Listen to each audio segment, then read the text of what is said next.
ونصلی علی رسولہ الکریم اما بعد فاعوذ باللہ من الشیطان الرجیم بسم اللہ الرحمن الرحیم رب اشرح لی صدری ویسر لی امری واحلل عقدۃ من لسانی یفقہوا قولی۔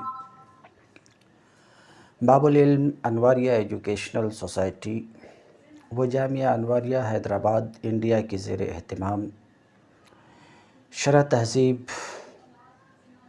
کا درس الحمدللہ قسطوار جاری ہے۔ آج کا درس ہدن قولہ ہدن اما مفعول لہ لقولہ ارسلہ وحینئذ سے وابستہ ہے۔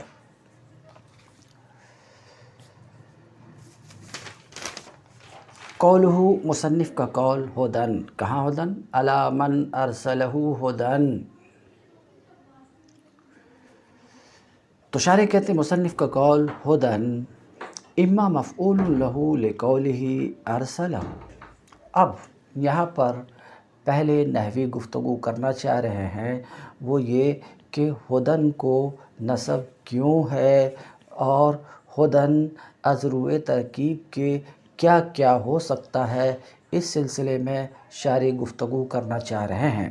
تو گفتگو کرتے ہوئے کہہ رہے ہیں کہ اما مفعول لہ ہدن، یا تو مفعول لہ ہے۔ مفعول لہ علم نحو کا ایک اصطلاحی لفظ ہے جس کا معنی جس کی وجہ سے فاعل کا فعل ہو، جس کی وجہ سے فاعل کا فعل ہو۔ جیسے ضربت زیداً تادیباً، تادیباً یہ مفعول لہ ہے اس لیے کہ یہ ضرب کی وجہ ہے المختصر۔ تو یا تو یہ مفعول لہ ہے، کس کا؟ مصنف کے قول ارسلہ کا وحینئذ۔ اگر یہ مفعول لہ ہے تو معنی کیا ہوگا؟ صلاۃ و سلام نازل ہو ان پر جن کو اس نے بھیجا ہدن ہدایت کے لیے۔ لفظی ترجمہ، ابھی میں پھر انہوں جیسا بول رہے ہیں ویسا بولوں گا، جن کو اس نے ہدایت کے لیے بھیجا۔ وحینئذ یراد بالہدیٰ ہدایت اللہ حتی یکون فعلا لفاعل الفعل المعلل بہ۔ کیا کہنا چاہ رہے ہیں؟ کہ اس وقت جب کہ یہ ہدن مفعول لہ ہو، اس کے ہدن مفعول لہ ہو اس کے قول ارسلہ کا، تو اب یہاں پر ہدن سے مراد ہدایت اللہ ہوگی، ہدایت رسول نہیں۔ کیوں؟ کیونکہ مفعول لہ در حقیقت جب کہ لام کے واسطے کے بغیر ہو تو مفعول لہ فعل معلل بہ کے فاعل کا فعل ہوتا ہے۔ فعل معلل بہ کے فاعل کا فعل ہوگا اور فعل معلل بہ ارسلہ ہے، اسی فعل کی ہدن میں علت بیان ہو رہی۔ فعل معلل بہ ارسلہ ہے اور اس ارسلہ کا فاعل ضمیر ہے، ضمیر مرفوع متصل، ضمیر مستتر مرفوع متصل ہے، اور یہ اس ضمیر کا فاعل، یہ ضمیر پلٹ رہی اللہ کی طرف۔ تو مختصر میں یہ کہ ارسلہ کا فاعل اللہ ہے، تو یہ خود ارسلہ ارسال یہ اللہ کا فعل ہے، اور اسی طریقے سے ہدایت بھی اللہ کا فعل۔ تو کیا کہنا چاہ رہے ہیں؟ کہ ہدن کے مفعول لہ ہونے کی صورت میں ہدن ہدایت سے مراد ہدایت اللہ۔ کیوں؟ اس لیے کہ ہدایت اللہ لیں گے تبھی یہ فعل معلل بہ کے فاعل کا فعل ہوگا۔ اگر ہدایت رسول مراد لیں گے تو یہ فعل معلل بہ کے فاعل کا فعل نہیں ہو سکے گا، تو مفعول لہ بھی نہیں بن سکے گا۔ تو اگر اسے مفعول لہ بنا رہے ہیں اور ایک احتمال موجود ہے، اس میں کوئی شبہ نہیں ہے، لہٰذا یہ مفعول لہ ہو سکتا ہے، اور اس وقت جب کہ یہ مفعول لہ ہوگا ارسلہ سے تو ہدایت سے مراد ہدایت اللہ ہوگی۔ کہتے وحینئذ، اور اس وقت کس وقت؟ ہدن کے مفعول لہ ہونے کے وقت، یراد بالہدیٰ ہدایت سے مراد ہدایت اللہ ہوگی، حتی یکون فعلا لفاعل الفعل المعلل بہ، ہدایت سے مراد ہدایت اللہ ہوگی یہاں تک کہ یہ فعل معلل بہ کے فاعل کا فعل ہو۔ او حال عن الفاعل او عن المفعول. کہنا چاہ رہے ہیں یہاں ایک دوسری ترکیب بھی ممکن ہے، ایک تیسری ترکیب بھی ممکن ہے. کیا دوسری ترکیب؟ یہ ہدن حال بھی ہو سکتا ہے. کس سے ہدن حال ہو سکتا ہے؟ ہدن فاعل کی ضمیر ارسلہ میں جو فاعل کی ضمیر ہوا جس کا مرجع اللہ تعالیٰ ہے، فاعل کی ضمیر سے بھی حال ہو سکتا، مفعول کی ضمیر سے بھی حال ہو سکتا، دونوں سے حال ہو سکتا. اگر فاعل کی ضمیر سے حال ہو تو اس وقت معنی یہ کہ صلاۃ و سلام نازل ہو ان پر جن کو اس نے بھیجا، دراحلے کہ وہ ہادی ہے، یعنی بھیجنے والا ہادی ہے، اللہ ہادی. اگر یہ حال ہو فاعل سے تو، اور یہ احتمال ہے، یہ گنجائش ہے، اس لیے اسے فاعل سے حال بنایا جا سکتا. اسے مفعول کی ضمیر ہا ارسلہ میں جو ہا کی ضمیر منصوب متصل ہے، اس مفعول کی ضمیر سے بھی ہدن حال ہو سکتا ہے. اس کی پوری گنجائش موجود ہے. اگر اس سے حال ہو تو معنی یہ ہوگا کہ رحمت و سلامتی نازل ہو ان پر جن کو اس نے ہادی بنا کر بھیجا، جن کو اس نے بھیجا دراحلے کہ وہ ہادی ہے، جن کو اس نے ہادی بنا کر بھیجا. تو یہ ہدن فاعل سے بھی حال ہو سکتا، ضمیر فاعل سے بھی حال ہو سکتا، ضمیر مفعول سے بھی حال ہو سکتا. ایسا کہتے ہیں. یا یہ کہ یہ ہدن حال ہے فاعل سے یا ہدن حال ہے مفعول سے. وحینئذ فالمصدر بمعنی اسم الفاعل. اعتراض کا جواب دے رہے ہیں. اعتراض کیا ہے کہ آپ نے ایسا کہا کہ ہدن کو فاعل سے بھی حال بنایا جا سکتا، مفعول سے بھی حال بنایا جا سکتا. اعتراض یہ کہ نہ یہ فاعل سے حال ہو سکتا نہ مفعول سے حال ہو سکتا. کیونکہ حال کا حال یہ ہوتا ہے کہ وہ ذوالحال پر محمول ہوتا ہے،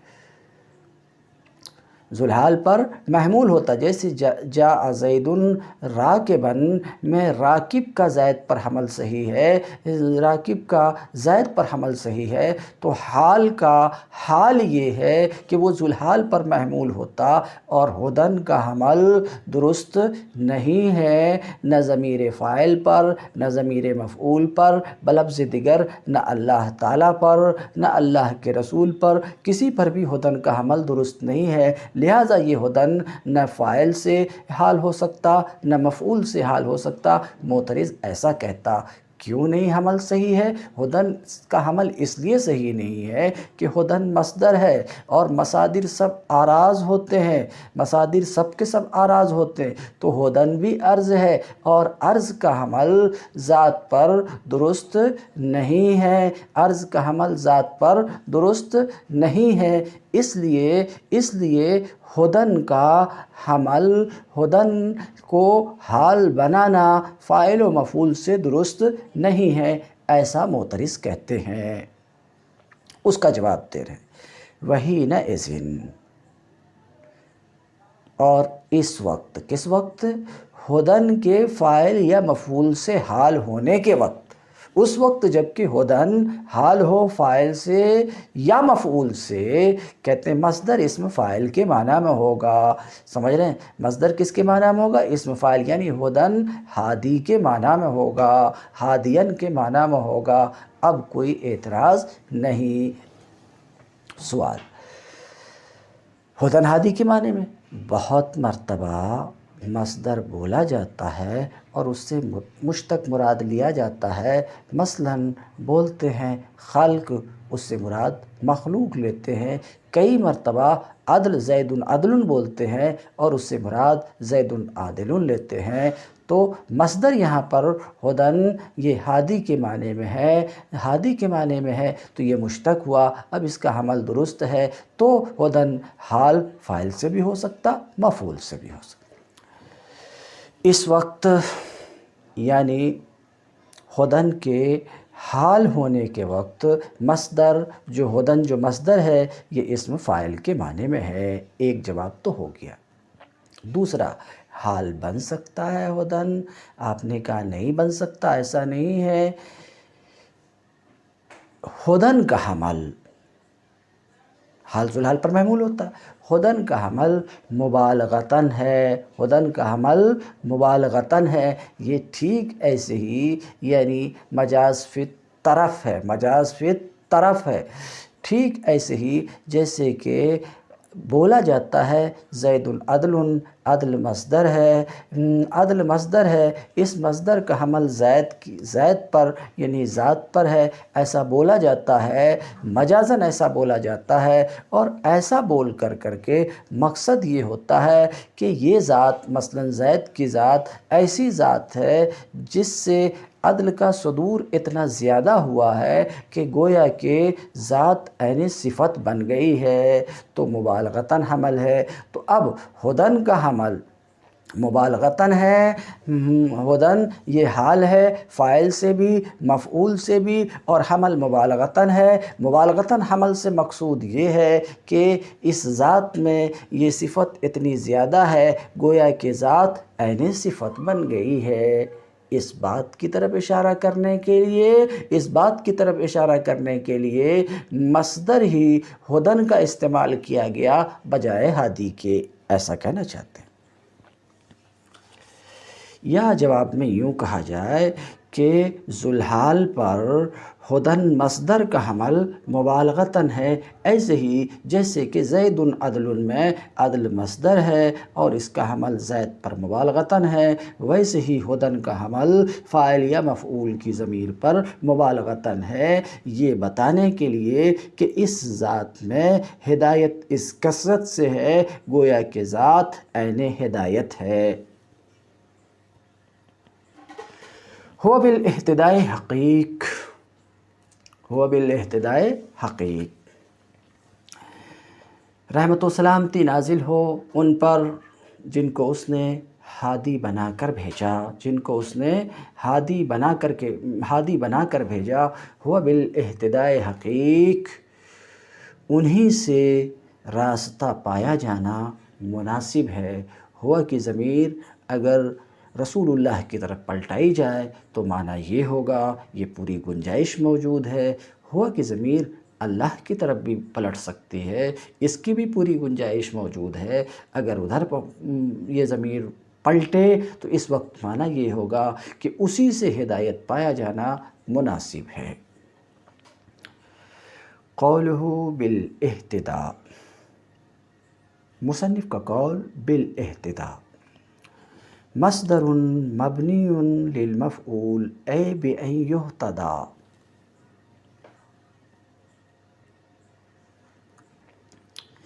شارح ایک اعتراض کا جواب دینا چاہ رہے ہیں، وہ یہ کہ اہتداء کا معنی لغت میں ہے راستہ پانا۔ اب ہوا کی ضمیر یا تو اللہ کی طرف پلٹے گی یا رسول اللہ کی طرف پلٹے گی۔ اگر اللہ کی طرف یہ ضمیر پلٹے گی تو معنی یہ ہوگا کہ وہ راستہ پانے کے لائق ہے، نعوذ باللہ نعوذ باللہ نعوذ باللہ۔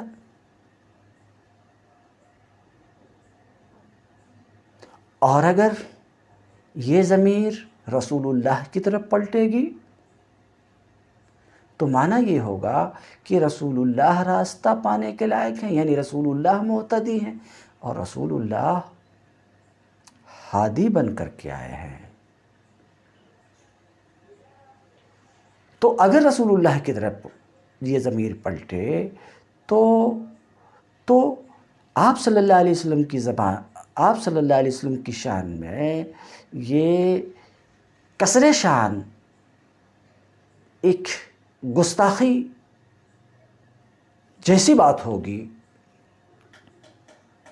تو ہوا کہ ضمیر رسول اللہ کی طرف پلٹے تو معنی یہ کہ رسول اللہ راستہ پانے کے لائق ہیں، ایسا ہم میں سے کوئی بولے تو گستاخ ہوگا، گستاخی ہے ان کی شان میں۔ اور اگر اللہ تعالیٰ کی طرف پلٹے نعوذ باللہ تو اللہ راستہ پانے کے لائق ہیں، اللہ راستہ، یہ اللہ اہتداء سے منزہ ہے۔ تو پھر اس جملے کا معنی کیا ہے؟ یہ یہاں پر اعتراض ہے کہ یہ جملہ درست نہیں ہے، گفتگو یہ چل رہی تھی کہ ہوا بالاہتداء حقیق، یہ جملہ غیر مناسب، بالکل غیر مناسب ہے، کیونکہ اہتداء کے معنی راستہ پانا ہے۔ اب ہوا کی ضمیر کا مرجع اگر اللہ تعالیٰ ہے تو معنی یہ ہوا نعوذ باللہ کہ اللہ راستہ پانے کے لائق ہے، حالانکہ اللہ تعالیٰ اس سے پاک ہے، منزہ ہے۔ اور اگر ہوا کی ضمیر کا مرجع رسول اللہ ہے تو معنی یہ ہوا کہ اللہ کے رسول راستہ پانے کے لائق ہیں، اور یہ بے ادبی ہے کیونکہ اللہ کے رسول ہادی بن کر کے تشریف لائے ہیں۔ تو دونوں صورت میں ضمیر کا مرجع چاہے اللہ کی طرف پلٹے، ضمیر کا مرجع چاہے رسول اللہ ہو، یہ جملہ درست نہیں ہے۔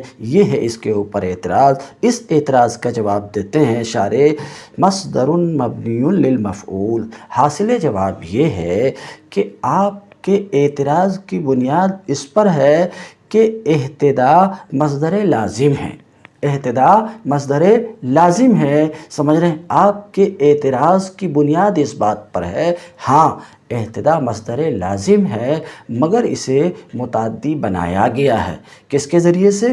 با کے ذریعے سے، اور وہ یہاں پر مقدر ہے، تو عبارت اصل میں ہے ہوا بالاہتداء بہ، با مقدر ہے۔ اب یہ لازم ہے تو یہ متعدی کیسے ہو گیا؟ آپ کو پتہ ہے کہ لازم کو با وغیرہ کے ذریعے سے متعدی بنایا جاتا ہے۔ مثلا جاء یہ لازم ہے، جاء زید، زید آیا، یہ فعل لازم ہے، مگر اس کے اوپر با داخل کر دیا تو متعدی ہو جائے گا، جاء زید بالماء، زید پانی لایا۔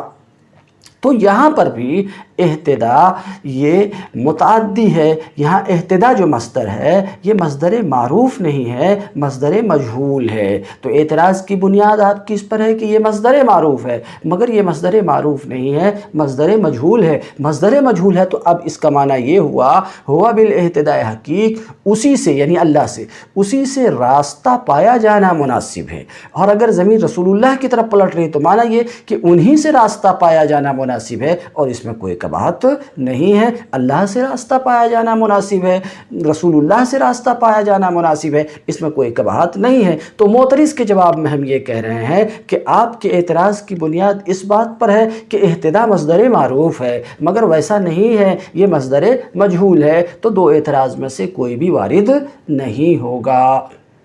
اب اگر معترض پلٹ کر کے کہے کہ اہتداء مصدر مجہول نہیں ہو سکتا ہے، مجہول تو فعل متعدی سے ہوتا ہے اور اہتداء تو لازم ہے، تو جواب میں ہم کہیں گے با کے واسطے سے اس کو متعدی بنایا گیا ہے۔ مصدر مبنی للمفعول، اہتداء مصدر مجہول ہے، اے بأن یہتدی بہ، اے بأن یہتدی بہ، تو یہتدی بہ سے اشارہ کرنا چاہ رہے ہیں کہ یہ مصدر مجہول ہے، اسی سے راستہ پایا جانا مناسب ہے، انہی سے راستہ پایا جانا مناسب ہے۔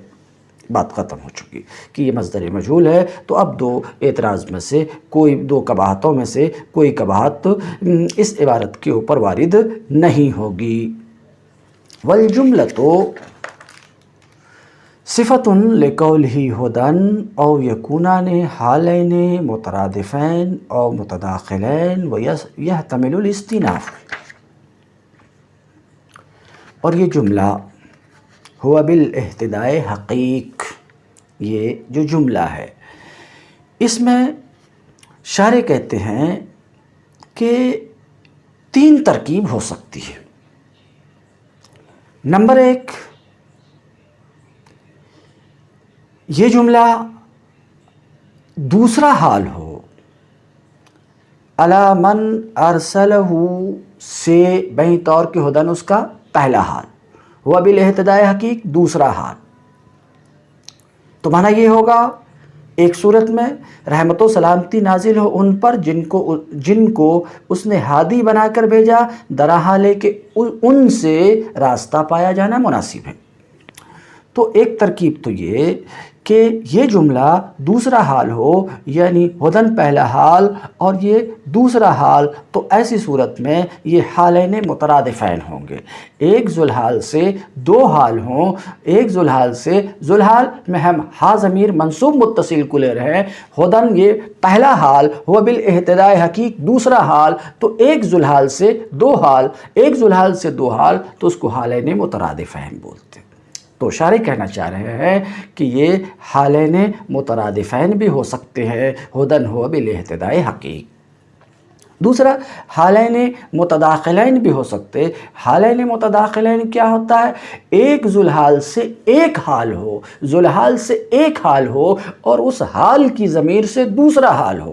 تو مطلب یہ ہے کہ ہدن جو ہادی کے معنی میں ہے، یہ ہا ضمیر سے ذوالحال ہے، ہا ضمیر ذوالحال ہے، اور یہ ہدن جو ہادی کے معنی میں یہ حال اس طور پر کہ ہادی اسم فاعل صیغہ واحد مذکر غائب، اس میں ہوا کی ضمیر پوشیدہ ذوالحال، اور پھر ہو بالاہتداء حقیق پوری ترکیب ہو کر کے حال۔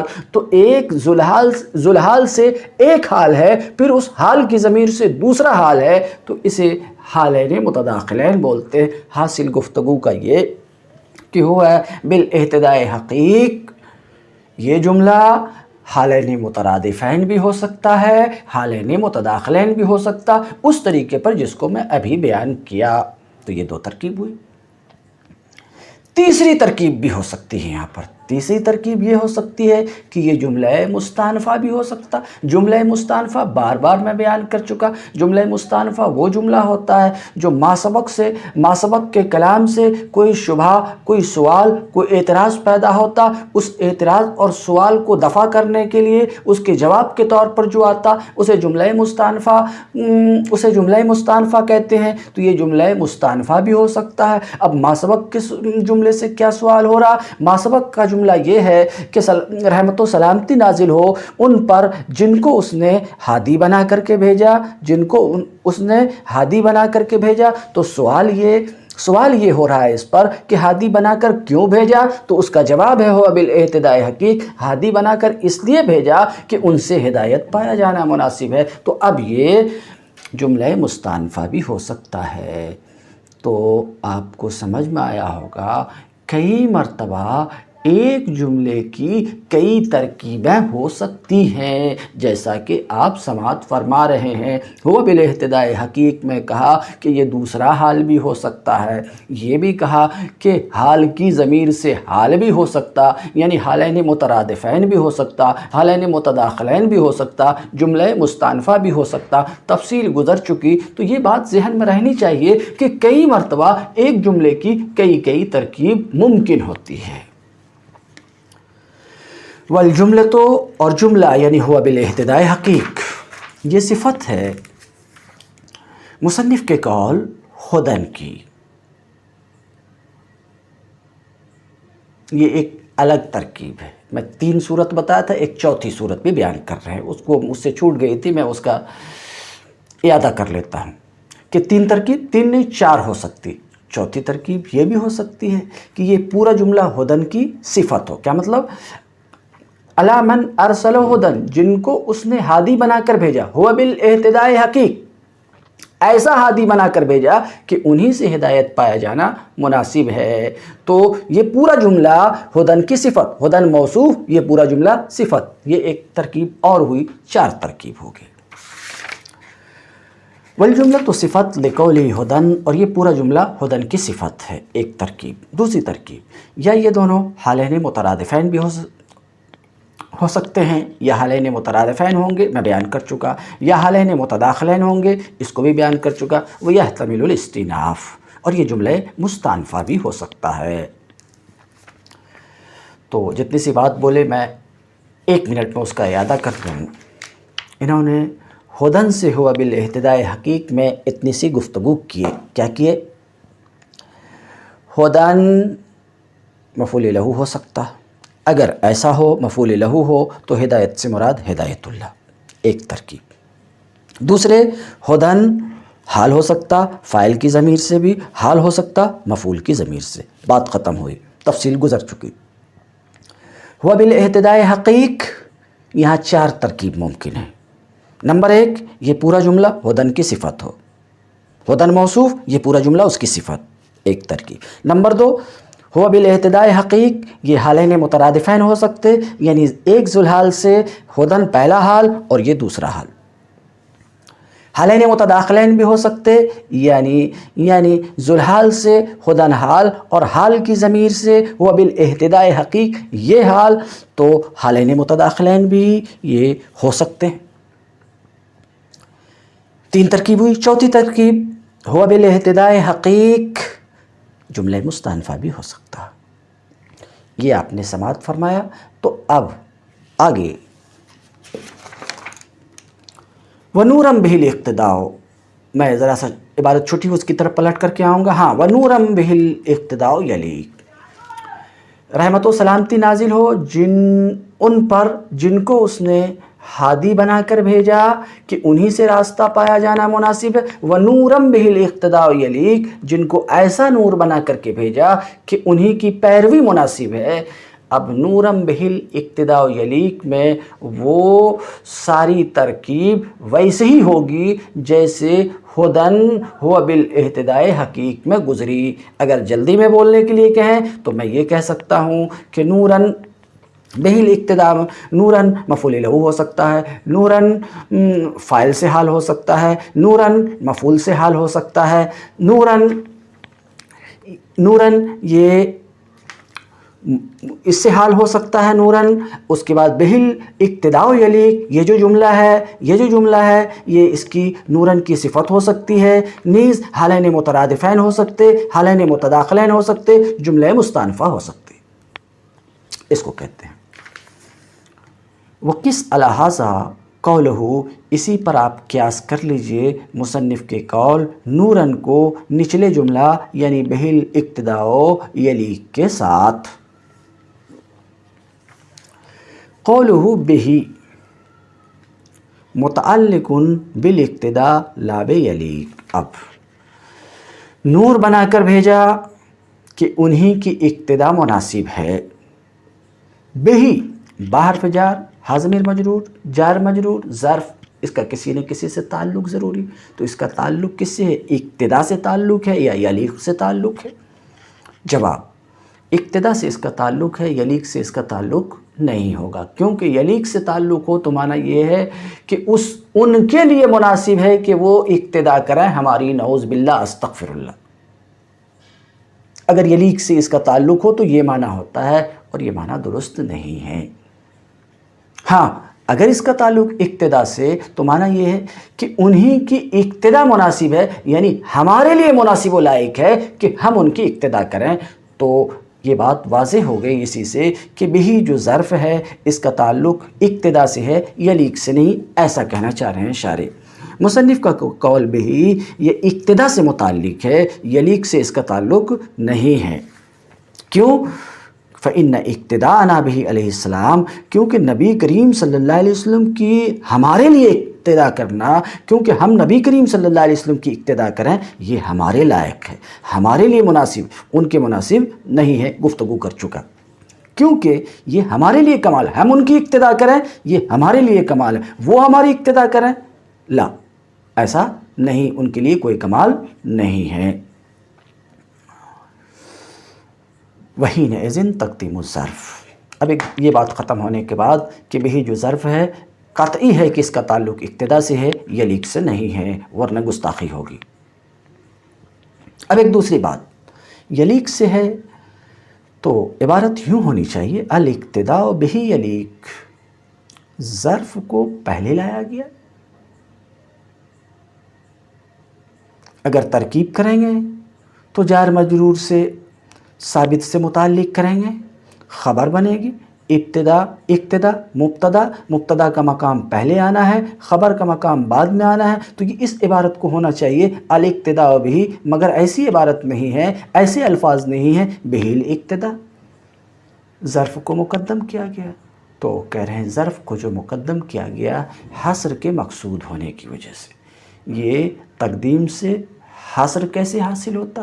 تو نحویوں کا ضابطہ ہے تقدیم محق کو تاخیر یفید الحصر، جس کا مقام بعد میں آنا ہے اس کو پہلے کر دیں تو وہ حصر کا فائدہ دیتا ہے۔ مثال کے طور پہ مفعول کا مقام ہے فعل و فاعل کے بعد میں آنا، مگر کئی مرتبہ اس کو پہلے حصر کے لیے کرتے ہیں، جیسے کہ ایاک نعبد، ایاک مفعول ہے، یہ مفعول فعل و فاعل سے پہلے ہے۔ پہلے کیوں کیا گیا؟ حصر مقصود ہونے کیوں، کیونکہ اگر پہلے نہیں ہوتا نعبدو کیا ہوتا تو اس کا معنی یہ ہوتا کہ ہم تیری عبادت کرتے ہیں، اور یہ مقصود نہیں ہے۔ مقصود یہ ہے کہ بس تیری عبادت کرتے ہیں، کسی اور کی عبادت نہیں کرتے۔ یہ چیز کہاں سے حاصل ہوئی؟ یہ جو مفعول ہے اس مفعول کو فعل و فاعل سے پہلے کر دینے کی وجہ سے۔ تو مختصر یہ کہ جس کا حق بعد میں آنا ہے اس کو پہلے کر دیا جائے تو اس سے حصر کا حصول ہوتا ہے۔ تو یہاں پر بہی کا حق بعد میں آنا تھا، اس کو پہلے لے آئے حصر مقصود ہونے کی وجہ سے۔ تو اب اس کا معنی یہ کہ انہی کی اقتداء مناسب ہے، انہی کی پیروی مناسب ہے، دوسرے کسی کی پیروی مناسب نہیں ہے۔ کہتے ہیں وحینئذ، اور اس وقت ظرف کی تقدیم حصر کے مقصود ہونے کی وجہ سے ہے۔ حصر مقصود ہے اسی لیے ظرف کو مقدم کر دیا، اور جب حصر کے قصد کی وجہ سے ظرف کی تقدیم ہوئی اور حصر حاصل ہوا تو یہیں سے اشارہ ہو گیا۔ کس بات کی طرف اشارہ؟ انہی کی پیروی مناسب ہے، کسی کی پیروی مناسب نہیں ہے۔ تو اسی سے اشارہ ہو گیا کہ ان کی شریعت دیگر انبیاء کی شریعتوں کے لیے ناسخ ہے۔ اب ان کی شریعت نے دیگر انبیاء کی شریعتوں کو منسوخ کر دیا۔ کیوں؟ صرف ان کی پیروی مناسب ہے، کسی اور کی پیروی مناسب نہیں ہے۔ اس کا مطلب یہ ہے کہ ان کی شریعت نے دیگر انبیاء کی شریعتوں کو منسوخ کر دیا، ان کی شریعت ناسخ ہے، دیگر انبیاء کی شریعت کے لیے حصر حاصل ہوا ظرف کی تقدیم سے، اور حصر کے حصول سے اس بات کی طرف اشارہ ہو گیا کہ ان کی شریعت دیگر انبیاء کی شریعتوں کے لیے ناسخ ہے، اس کو کہتے ہیں۔ اور اس بات کی طرف اشارہ ہو گیا کہ ان کی شریعت ناسخ ہے تمام انبیاء کی علیہم السلام کی شریعتوں کے لیے۔ تو انہی کی پیروی مناسب ہے، انہی کی پیروی مناسب ہے، دوسرے کسی کی پیروی مناسب نہیں ہے، یہ معنی ہوا۔ تو اس پر اعتراض یہ ہوتا، اس پر اعتراض یہ کہ صرف انہی کی پیروی مناسب ہے، دوسرے کسی کی پیروی مناسب نہیں، تو پھر ہم جو ائمہ کی اقتداء کرتے ہیں، مثال کے طور پہ امام ابو حنیفہ کی اقتداء کرتے ہیں، کوئی امام شافعی کی اقتداء کرتے ہیں، کچھ لوگ امام احمد بن حنبل کی اقتداء کرتے ہیں۔ تو ائمہ کی جو اقتداء کرتے ہیں تو پھر اقتداء صرف رسول اللہ صلی اللہ علیہ وسلم کی ذات میں محدود تو نہیں ہوئی، تو یہ حصر درست کہاں رہا؟ انہی کی پیروی مناسب ہے، کسی اور کی پیروی مناسب نہیں ہے۔ آپ جیسا کہ کہہ رہے ہیں تو ہم تو دیکھتے ہیں کہ دوسروں کی بھی اقتداء اور پیروی ہوتی ہے۔ اگر ایسا اعتراض کیا جائے تو اس اعتراض کے جواب میں دو بات ہم کہیں گے۔ یہاں جو حصر ہے، لیکن اس بات کے بیان سے پہلے آپ کے نزدیک واضح رہے، حصر دو طرح کا ہوتا ہے، حصر حقیقی، حصر اضافی۔ حصر حقیقی کل کی طرف نظر کرتے ہوئے جو حصر ہو وہ حقیقی ہے، اور بعض کی طرف نظر کرتے ہوئے جو حصر ہو وہ حصر اضافی ہے۔ تو آپ نے کہا حصر کے لیے ہے، یہاں تقدیم حصر کے لیے ہے، تو اعتراض آپ نے کیا کہ ائمہ کی اقتداء جو ہوتی ہے اس کا دو جواب۔ ایک یہ کہ ائمہ کی اقتداء نبی کی اقتداء ہے۔ کیوں؟ کیونکہ ائمہ خود نبی کے مقتدی ہیں، تو ائمہ کی اقتداء نبی کی اقتداء ہے۔ ائمہ نبی بنا کر اپنے آپ کو پیش نہیں کرتے، ائمہ کسی بات کو اپنی طرف سے ذاتی نہیں کہ یہ میری اپنی بات ہے۔ تو ائمہ کی اقتداء، میں اس تفصیل میں نہیں جاتا، ائمہ کی اقتداء نبی کی اقتداء ہے، لہٰذا یہ حصر اپنی جگہ برقرار رہا کہ صرف ان کی اقتداء مناسب ہے، دوسرے کی اقتداء مناسب نہیں ہے۔ تو ائمہ کی اقتداء انہی کی اقتداء، کیونکہ ائمہ خود ان کی اقتداء کرتے ہیں۔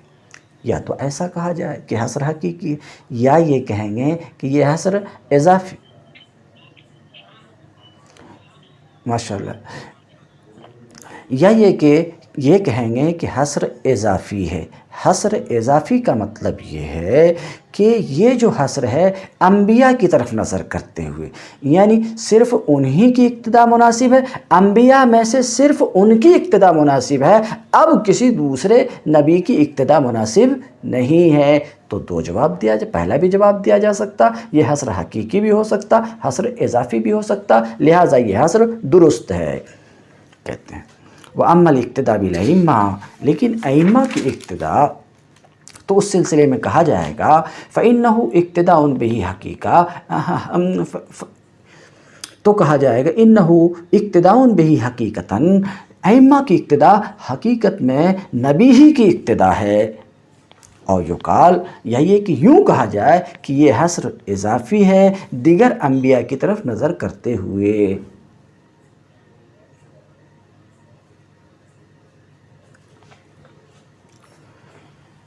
قولہ وعلی آلہ واصحابہ، اور رحمت و سلامتی نازل ہو آپ کی آل پر اور آپ کے اصحاب پر۔ متن کا میں ترجمہ کیا، شارح اس کو نیچے لیتے ہوئے کہتے ہیں مصنف کا قول وعلی آلہ، آپ کی آل پر۔ اصلہ، آل کی اصل اہل ہے، یہ صرفی گفتگو کر رہے ہیں، کہنا چاہ رہے ہیں کہ آل کا جو لفظ ہے یہ اصل میں اہل تھا، تو اہل سے آل کیسے بنا؟ چونکہ ہا، اہل میں جو ہا ہے، ہا اور حمزہ یہ دونوں حروف حلق میں سے ہیں۔ حمزہ، ہاؤ، ہاؤ، خاؤ، عین و غین، یہ حروف حلقی ہیں۔ یہ حروف حلق میں ہونے کی وجہ سے ہا کو حمزہ سے بدل دیا تو ہو گیا کیا؟ اعلن، اعلن، اعلن ہوا۔ اعلن ہونے کے بعد اب آمنہ کا قاعدہ پایا جا رہا ہے۔ آمنہ کا کیا قاعدہ ہے؟ دو حمزہ ایک ساتھ جمع ہوں، پہلا متحرک دوسرا ساکن ہو، تو ایسی صورت میں واجب ہے کہ دوسرے حمزہ کو الف سے بدل دیں۔ اس قاعدے کی وجہ سے اس دوسرے حمزہ کو الف سے بدل دیا تو اہل سے آل ہو گیا۔ حاصل یہ کہ آل اصل میں اہل تھا، ہا کو حمزہ سے بدلا، حمزہ کو الف سے بدلا تو ہو گیا آل۔ سوال یہ کہ آپ جو یہ کہہ رہے ہیں کہ یہ آل اصل میں اہل تھا، اس بات کی کیا دلیل ہے؟ جواب، اس کی دلیل یہ ہے کہ آل کی جب ہم تصغیر نکالتے ہیں تو اویل نہیں آتی ہے، آل کی تصغیر اویل آتی ہے، اور صرفیوں کا اتفاق ہے کہ تصغیر اسما کو اپنے اصل کی طرف لے جاتی ہے، تو اویل آنا، آل کی تصغیر کا اویل آنا دلیل ہے کہ یہ آل اصل میں اہل تھا، ایسا کہتے ہیں۔ اصلہ، آل کی اصل اہل ہے بدلیل اویل، اس دلیل سے کہ اس کی تصغیر اویل آتی ہے۔ گفتگو ہوئی، اب جو گفتگو کر رہے ہیں وہ یہ کہ ایک آل ہے ایک اہل ہے، ٹھیک ہے، آل اصل میں اہل تھا، مگر یہ دونوں لفظ مستعمل ہوتا ہے، آل بھی اور اہل بھی الگ الگ طور پہ، تو کیا یہ دونوں بالکل برابر ہیں؟ ایک کی جگہ دوسرے کو استعمال کیا جا سکتا یا ان دونوں میں کچھ فرق ہے؟ تو شارح کہنا چاہ رہے ہیں آل اور اہل میں فرق ہے۔ کیا؟ آل اخص مطلق ہے اور اہل عام مطلق ہے۔ اخص مطلق ہے یعنی آل صرف انہی کی اولاد پر بولا جائے گا، آل کا اطلاق صرف ان کی اولاد پر ہوتا ہے جن کو شرافت حاصل ہے، خواہ دینی شرافت حاصل ہو خواہ دنیاوی شرافت حاصل ہو، بلفظ دیگر اپنے عرف عام کی زبان میں شریف کی اولاد کے لیے آل کا لفظ استعمال ہوگا۔ بہرحال تو جسے شرافت حاصل ہے اس کے لیے آل کا لفظ بولا جاتا، یہ شرافت خواہ دونوں جہاں کی ہو، دارین کی ہو، جیسے کہ آل نبی کہ ان کو دارین کی شرافت حاصل ہے تو اس کے لیے آل نبی بولا جائے گا، یا یہ کہ صرف دنیاوی اعتبار سے شرافت حاصل ہو، جیسے قرآن میں ہے آلو فرعون، کہ فرعون کو دنیاوی اعتبار سے شرافت حاصل۔ تو مختصر یہ کہ آل کا استعمال صرف اشراف کی اولاد میں ہوتا ہے، غیر اشراف کی اولاد میں نہیں ہوتا، لہٰذا ایسا نہیں بولا جا سکتا آل حجام، ایسا نہیں بولا جا سکتا۔ کیوں؟ اشراف کی اولاد میں اس کا استعمال ہوتا، غیر اشراف کی اولاد میں اس کا استعمال۔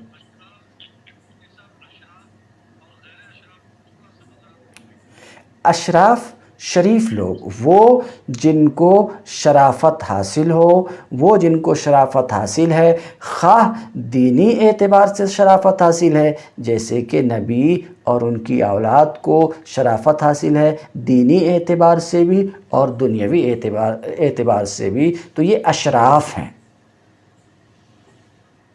غیر اشراف جن کو تو دونوں اعتبار سے ہو یا صرف ایک اعتبار سے شرافت ہو، وہ بھی اشراف کہلاتے ہیں، جیسے کہ آل فرعون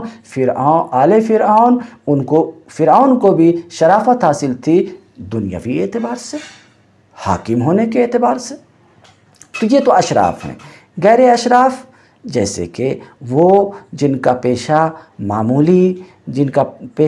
معمولی سمجھا جاتا ہے، جیسے کہ عرف عام میں حجامت کے پیشے کو معمولی سمجھا جاتا، تو اسے غیر اشراف کہہ سکتے ہیں۔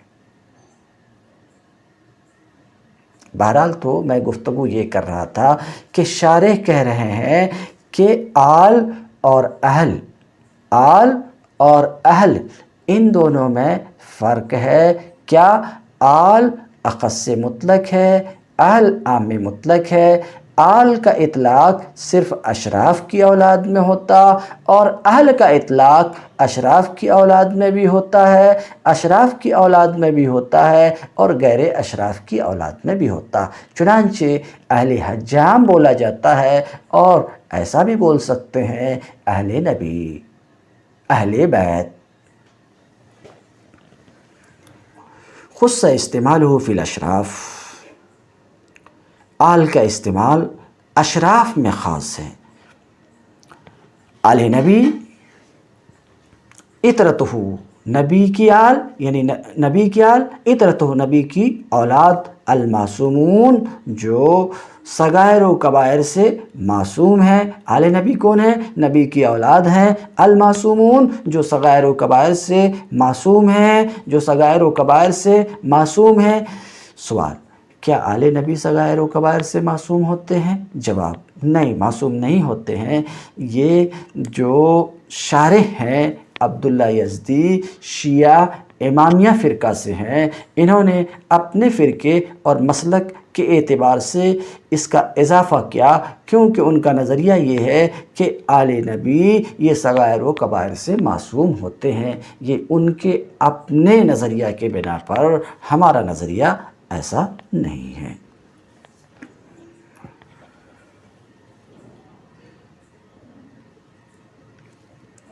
تم درس اليوم وآخر دعوانا ان الحمد للہ رب